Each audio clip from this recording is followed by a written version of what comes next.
the rebellious Jacobites, as they were known, who wanted to overthrow the Protestant Hanoverian monarchy and replace it with the Roman Catholic Stuarts, and staged an unsuccessful insurrection in 1715 for James Stuart.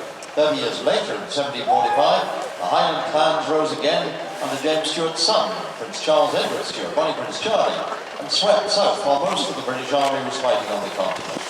The Jacobites almost succeeded before they turned back and stood to face the Duke of Cumberland's army of largely Lowland Scots and a number of Highland clans on the open ground of Drumossie Moor, only some 10 miles from here at Culloden, on the 16th of April 1746. The Jacobites were dispirited, tired of an unsuccessful attempt to attack Cumberland's army near Nairn the night before, and riven by dissent and desertions. So when the government army didn't attack when they expected, they seized the chance to rest, and they weren't ready when Cumberland's well-trained and well-rested force arrived at midday the next day, ready for battle. It was an uprising which had divided the country and set family against family, with members of the same family fighting against each other in opposing armies.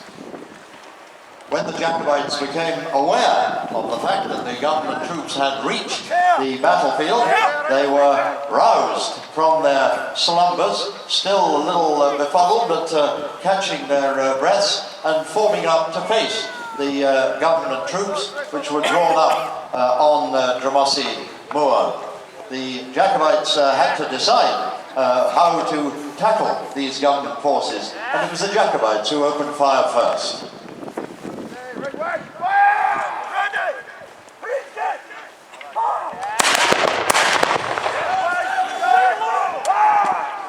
The Jacobites were armed largely with little targes, shields, with dirks and basket-hilted broadswords, but they also favoured the musket when they could.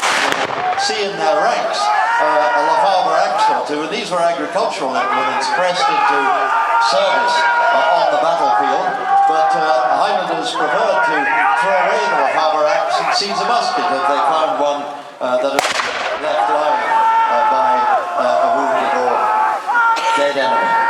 The government army carried swords but didn't use them.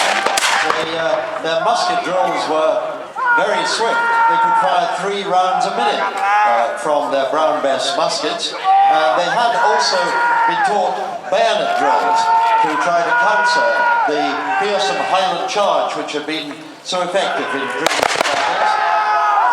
Some forces also fired the 2-pound ball from their cannons, as well as grape shot.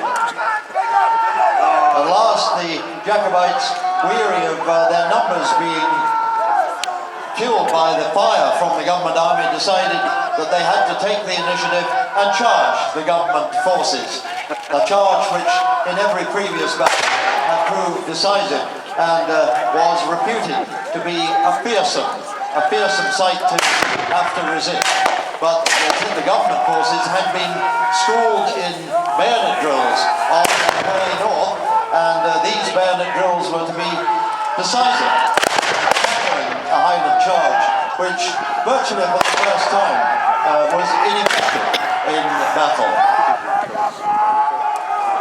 And the Highlanders charged to meet the bayonets of the government forces.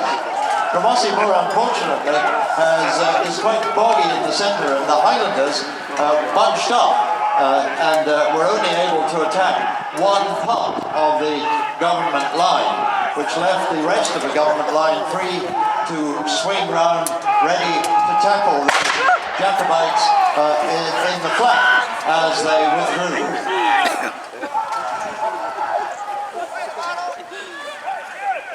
Eventually, the bayonet drills of the government forces were enough to drive back the Jacobites, who, when they were withdrawing, were caught by the fire from Wolfe's regiment. And when the Jacobites withdrew from the battlefield, some 20% of their number lay dead, while the rest made for the safety of the hills.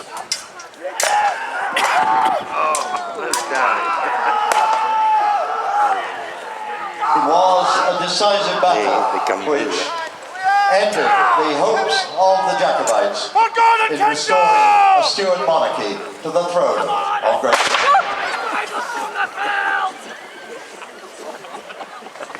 Very good.